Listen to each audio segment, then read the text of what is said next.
Manchester United are in talks with Bruno Fernandes over a new contract, but is that a mistake or is it a no-brainer? For me, the answer's pretty obvious, but it isn't the same for a lot of Man United fans, so that is what we're talking about today in this quick video. Now then guys, TurkTalksFC, welcome back to the channel. Before we get going, please smash the like button, it goes a long way in supporting the channel. Subscribe if you're new, of course, and as always, get your thoughts in the comments.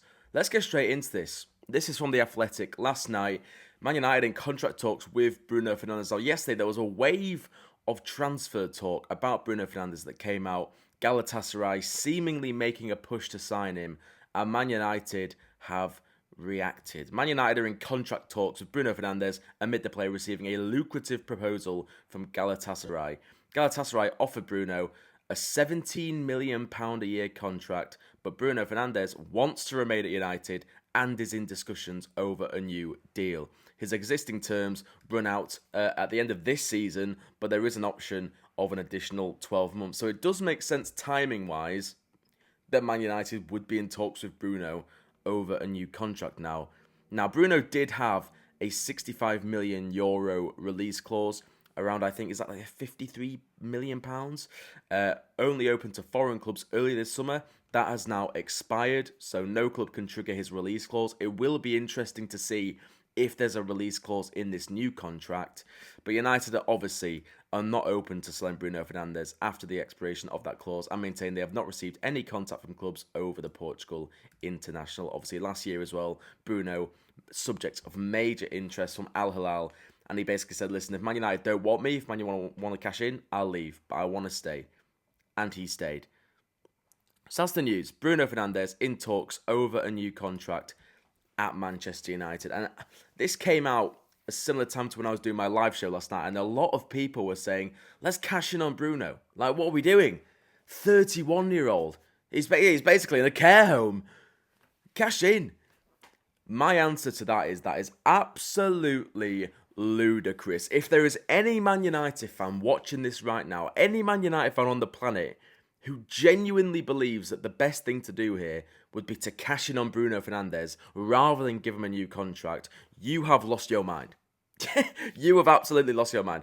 All this talk about the midfield this summer, about strengthening the midfield, and you think the solution is getting rid of not just the best midfielder in the Premier League, but literally the best player in the Premier League last season. This, honestly, I actually debated doing this video because it shouldn't even be a debate. This shouldn't even be a question whether Bruno Fernandes should get a new contract or not. Let's have a look at this. As I just mentioned, Bruno Fernandes has just been named the Premier League Player of the Year. He's about to be named the PFA Player of the Year as well. Look at these numbers, right? Bruno Fernandes has not had one bad season at Manchester United. And how many have there been? 1, 2, 3, 4, 5, 6. 6.5 seasons at Manchester United. Look at those numbers. Now, I know SofaScore isn't the be-all and end-all, obviously, but look at all that green.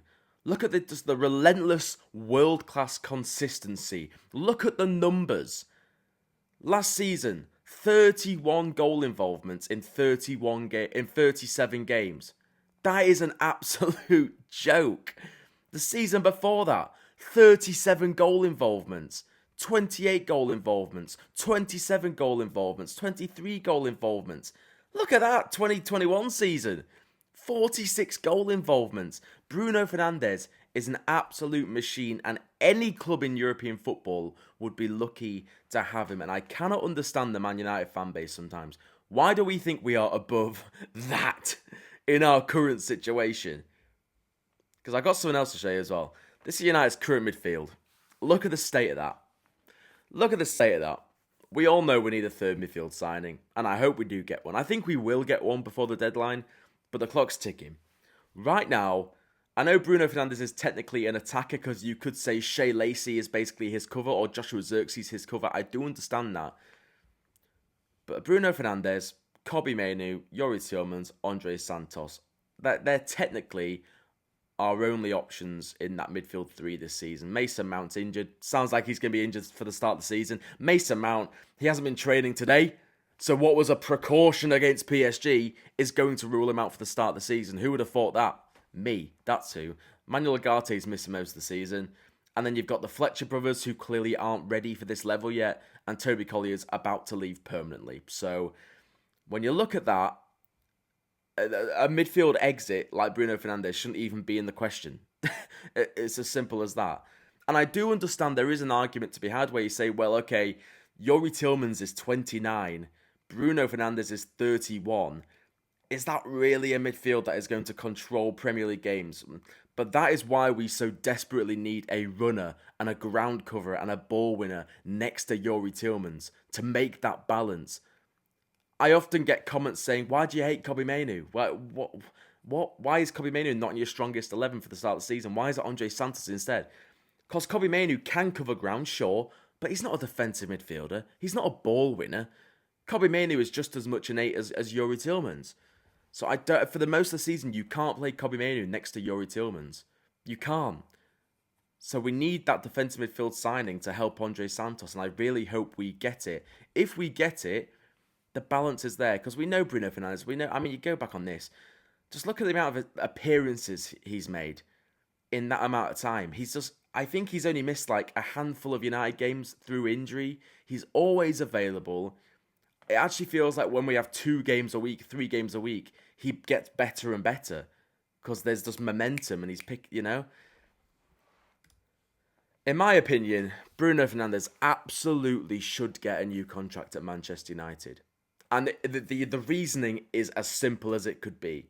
As long as Bruno Fernandes is putting up numbers like that, that's his Premier League numbers last season, as long as Bruno Fernandes is contributing that, as long as Bruno Fernandes is recognised as one of the best players in the Premier League, Bruno Fernandes has a place in this Man United squad.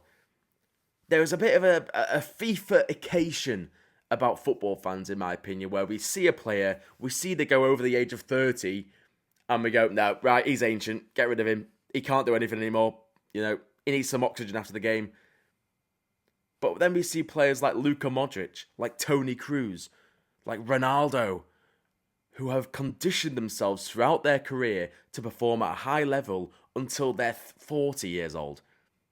Bruno Fernandes could have 5 more years plus at his best still.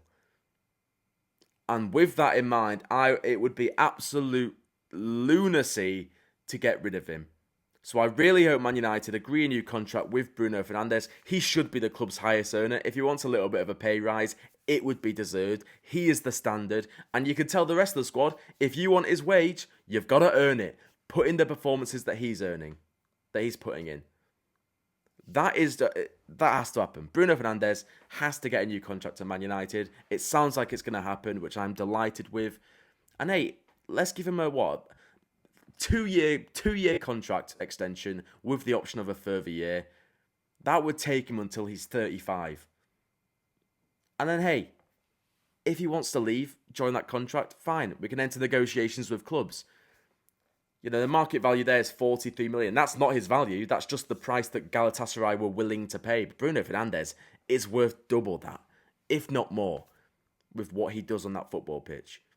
Let me know what you're thinking in the comments, guys. Are you all for Bruno Fernandes' new contract like me, or are you an idiot and you're against it? And if you are, please tell me why. Please let me understand why. Because even if you sell Bruno Fernandes this summer, right? Who on earth do you replace him with? There's no one. I'm not even going to go through it. There's no one. Jude Bellingham, why would he join United right now? Enzo Fernandez, massive downgrade still. So, for me, Bruno Fernandes simply has to stay at Man United. Please like the video if you have enjoyed. And of course, let me know what you're thinking in the comments. And subscribe if you haven't already. We are on the road to 26,000 subscribers. So if you haven't and you've enjoyed the video, click that subscribe button. And I'll see you tomorrow with another one. 5 p.m.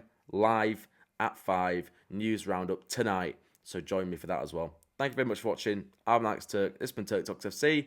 See you in the next one.